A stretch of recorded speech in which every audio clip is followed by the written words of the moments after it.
Hello and welcome.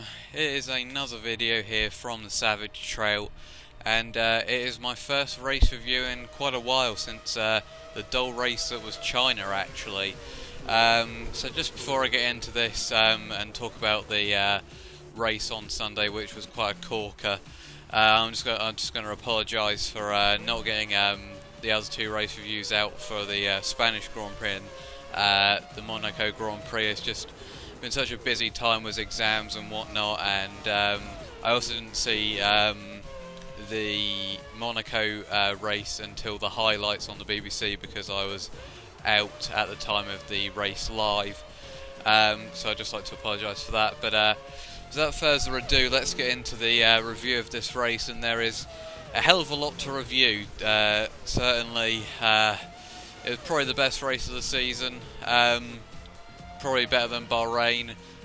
Many people saying it was better than Canada 2011, which I would probably debate, but I mean, it did have quite a lot in this that just sent it spiraling into a Formula 1 history, really. But I'll just do my usual format of going from last place all the way up to first, talking about individual drives and whatnot.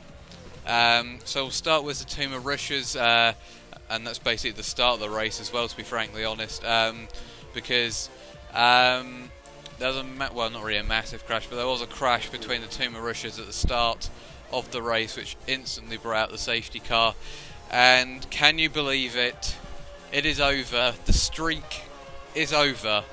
Max Chilton finally DNFs, and my feature every week where I wonder how the hell he finished is now going up in smokes. It was just a sloppy incident really from the both of them. I would say, well, you have to portion blame to Chilton really, because he was the one that caused the collision, but it could have been avoided really between the two of them, and it really did cost Mauritius in the long run, considering only 10 cars finished on the lead lap, and they might have got ahead of Sauber potentially as well. So I mean, that's disappointing for them, especially after Monaco. But that's about it for them. Then moving on to all the DNFs all the way up to 11th, although there is also Satil in there who finished 13th because he was lapped. So we'll start with Ericsson. Apparently it wasn't a problem with the power unit for him. I didn't even realise he'd retired in the race. It just kind of went to him on the TV screen, and there he was just walking in the paddock. So they also don't really care about Ericsson DNFing now. It's kind of becoming a regular thing here with Caterham, but apparently it was a problem with the pipe, one of the pipes connected to the turbo, so I have no idea what that was about. We didn't even see the car break down, I don't think, so not really too surprising. Speaking of not really too surprising and DNFs, Pastor Maldonado once again was a non-finish, trying to create his own streak of non-finishes by the looks of it. That was just a problem with the power. I think he had similar problems in practice and potentially qualifying as well. 18th, Kobayashi had a problem with the suspension. One of many problems that Kobayashi's had with that car this year. Just another typical DNF really. 17th, here's a big one, Lewis Hamilton. Obviously Mercedes plagued by problems halfway through the race. It was all going dandy, well, relatively dandy, apart from Rosberg cutting across the chicane and potentially getting himself a penalty, which he didn't end up getting. But I mean, they're both just plagued by problems. It really made the race much more interesting. And then as Rosberg and Hamilton battled, Hamilton had to go across the runoff just like Rosberg had done about 10 laps before, and he just seemed to have a problem with the brakes all of a sudden, and that was that really.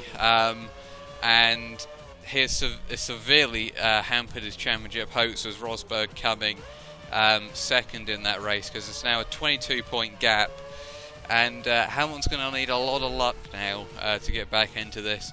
I mean, he's going to have to go on one of those streaks that he did after the first race, and if he can't do that, then he's in serious trouble of just losing this championship. Although you have to say double points will help him quite a lot this season potentially, if it goes down to the wire like that, which I expect it will do. But yeah, very unlucky for Hamilton. A lot of Hamilton fanboys not very happy with that, but it did certainly make the race more interesting because it left Rosberg as a sitting duck, as the team were pretty much left with him. Moving on to Kvyat, he just lost drive. He also had a slight incident with Raikkonen where he had to go across the runoff, much like Hamilton and Rosberg did in the race as well. Pretty unlucky for Kvyat. I mean, he's been very, very solid all season so far, so I guess he just had to have one poor race, and I think it's lucky for him that most other people had bad races as well, to be frankly honest. Over half the field probably didn't have a great race, to be honest. So unlucky for him. Grosjean sadly DNFing, a rear wing problem. You could clearly see it when he was travelling back to the pits. That's very, very unfortunate for him. I mean, someone needs to give him a better car, because I reckon Grosjean could have been up there and fighting for the win if he was in a better car. Might have even won the race, to be honest. If Grosjean was in Massa's position, I really think he could have won that race, and I'm not even joking, because he's shown that he can overtake and he's aggressive, and Massa just simply wasn't that at the end of the race. Moving on to Gutierrez, the worst driver on the grid in my opinion. Just had a problem with power, not really too surprising. That Sauber has been absolutely woeful this season, and Gutierrez really not helping any claims for a drive next season either. Moving on to Sutil, the first person that actually finished, but of course he was lapped, so he still ended up down in 13th behind Massa and Perez. Pretty quiet race from Sutil really, as it has been all season pretty much for him, unless he's retired, which he has quite a bit of as well. But I mean, that Sauber's just not there, and what else can you say? I think they're just waiting for the season to end, because I can't see them maybe they can change Toro Rosso towards the end of the season, but I just can't see them developing very well. And I mean, what is their goal now? They've been in Formula One as different names for a very long time now, and I mean, you look back here, and the former Sauber team, BMW Sauber, were winning back in 2008, feeling the same, getting the same feeling as Ricciardo did when he stepped on top of the podium, obviously with Kubica winning. So, what is their aim now? Are they ever going to get back into the forefront of the field and maybe challenge for podiums, like when Hülkenberg was there? But really, they need to just look towards next season's car, in my opinion, now. Moving on to 12th and 11th, and we'll kind of analyse these two in quite a bit of detail, because we have Massa and Perez.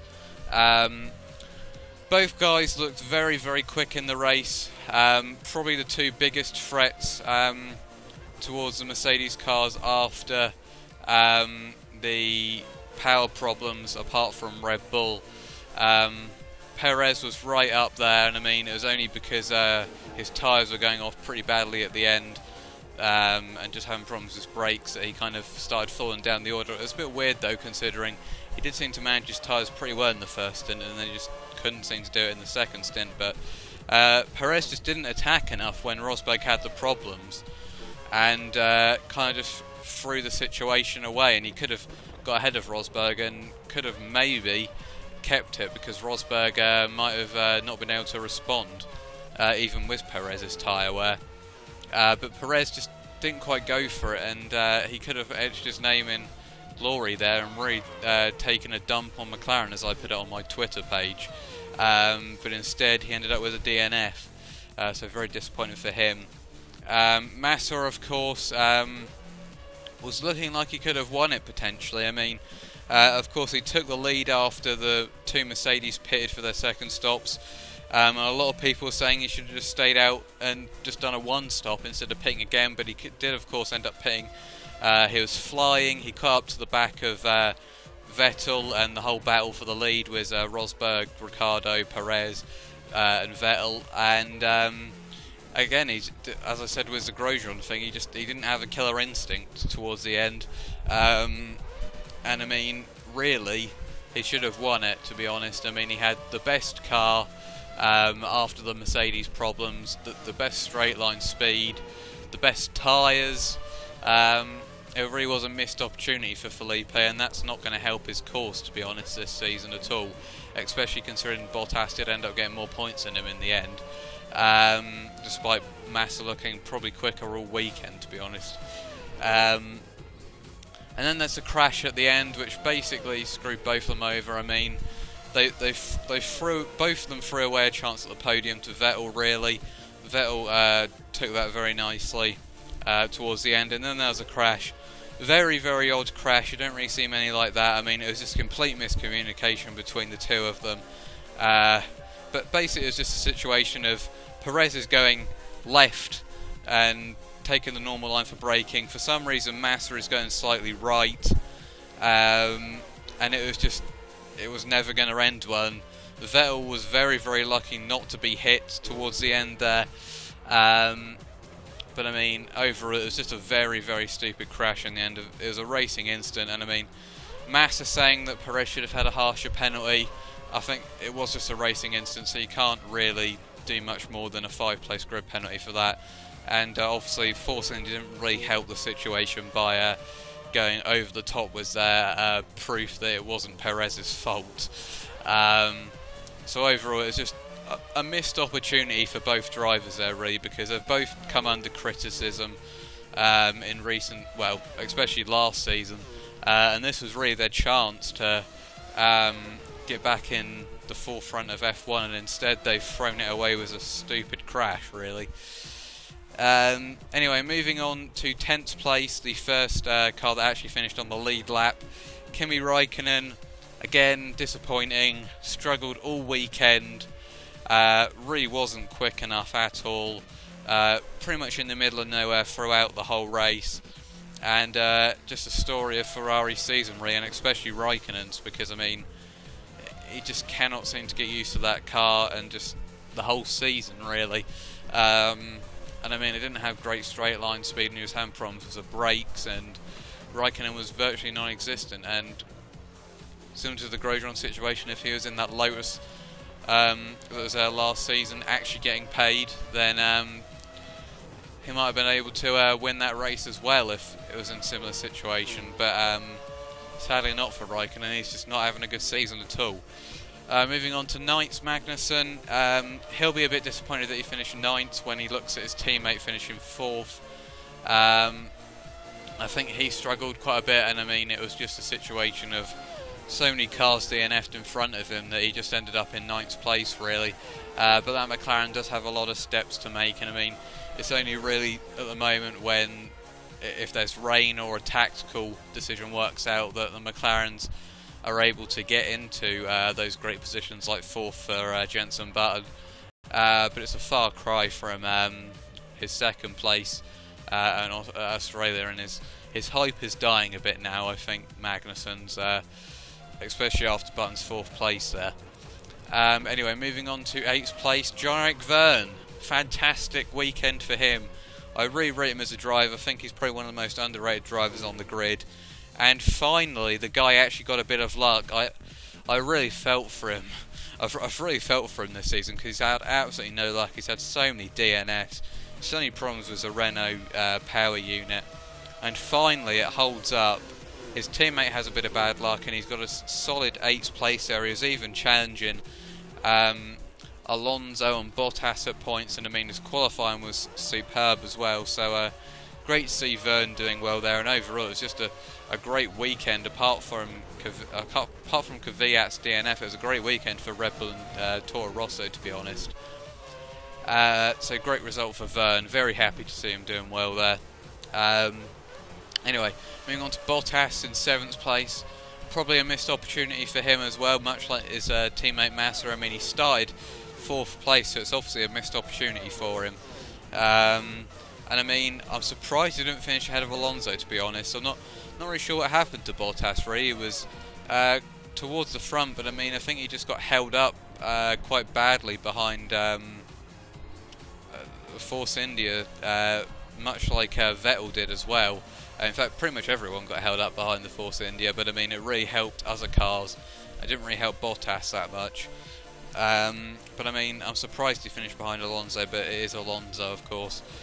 Speaking of Alonso, he'll be very, very disappointed that he was 6th, to be honest. He would have been wanting to have been up fighting at the front, really. Instead, he was getting absolutely dominated by Hulkenberg. And it just wasn't a good weekend for Ferrari at all, really. I mean, Alonso was only able to gain 1 place from his qualifying position, and really it's not good enough from Ferrari at the moment, and they need to develop the car a bit or just give up, in my opinion, because they might be able to scrape a few more podiums this season from Alonso's brilliance, but at the moment they're being thoroughly beaten by Williams and Force India and Red Bull as well, really, in my opinion. Anyway, speaking of Force India, moving on to Nico Hulkenberg, certainly a case of well, slow and steady wins a race in kind of this case, because I mean, Hulkenberg wasn't quite the fastest around this track. He didn't really have lightning speed, but he was just able to actually finish, and ended up with him finishing 5th, and probably unlucky to finish behind Button in the end as well. So I mean, Hulkenberg maybe could have had a podium if he was a bit more towards the front earlier on, but I mean, his one stop didn't quite work as well as Perez's. But in the end, he still ended up getting 5th, so it still keeps Force India in a good position in the constructors. A vital 10 points for them after Perez's crash. Moving on to 4th, Jenson Button, of course, maybe the driver of the day. If you don't look at Ricciardo, but well, Rosberg as well, to be fair. But Button, I mean, was probably quite lucky with all the stuff going on in front of him. But I mean, it was still a very good drive from him. I mean, getting ahead of Hulkenberg, Alonso, and Bottas with that McLaren car is a very, very good job from him. And I mean, the problem for Button is he really going to be able to beat that performance and result this season now? Because I mean, he's had 2 good results, 3rd and 4th for Australia, and now this race. Is he even going to be able to is he going to be able to get any higher than that, really? I don't really see it, to be honest. I mean, Button might want to savour this race, because it's not going to last, I have a feeling. I'm very pessimistic about many teams' futures this season, but it's just the way it goes. Anyway, moving on to the podium, Sebastian Vettel. You could say very, very unlucky not to win this race, considering he was 2nd at a point after the start. Obviously, Hamilton disposed of him relatively quickly. But I mean, he was just very unlucky getting stuck behind the Force Indias, and it allowed his teammate Ricciardo and the Williamses to catch up. And that Red Bull was just so poor in a straight line. They just really couldn't get past Perez or Hulkenberg, I think, as well. So I mean, he was unlucky in that respect, and I mean, Ricciardo just got him on the undercut as well. So I mean, Vettel could have had a shout for the win if he wasn't unlucky with just traffic and everything in this race. But I mean, Ricciardo did just place his car perfectly, but it's still a great result for Vettel getting 3rd. And he'll be looking to build on that with Red Bull. Moving on to Rosberg. Rosberg, probably one of the drivers of his career, if not the driver of his career, because I don't know how he managed to get to the end there. He had the same problem that Hamilton had with the power unit, and probably the brakes as well were overheating and just everything going wrong. He was miles down on the pace, and I mean, he did a fantastic job to even keep it on the podium. And what a drive from him, and that's, as I said before, that's really going to benefit him in the championship. I mean, can Hamilton claw back a 22-point deficit, especially with the momentum on Rosberg's side at the moment? I mean, I think it's going to be very, very difficult for Hamilton now, but we'll have to see, of course. But Rosberg, a fantastic drive. Obviously, there was a bit of controversy over his cutting of the corner, the last corner, the World Champions corner. But I mean, it didn't really have that much of an effect on the race at that time anyway. I mean, Hamilton came up relatively quickly after that, so it was okay in the end, and Rosberg was, it was a well-deserved 2nd place in my opinion. Anyway, moving on to the race winner, Daniel Ricciardo, making the winning pass with a couple of laps to go. I think it was on lap 68, I'm going to say potentially 67. He obviously made the pass for second on Perez a couple of laps before that. It's a fantastic move around the outside and just about held it going into the corner, the next corner I should say. And then the move round the outside of Rosberg was picture perfect. I mean, the way, Perez just couldn't claw him in, and then Ricciardo literally does it in about a lap's time. He just takes about half a second out of him in one sector, and then just passes him for chips round the outside of the World Champions corner. I mean, it was just absolutely perfect. Everyone was happy, to be honest, especially Daniel.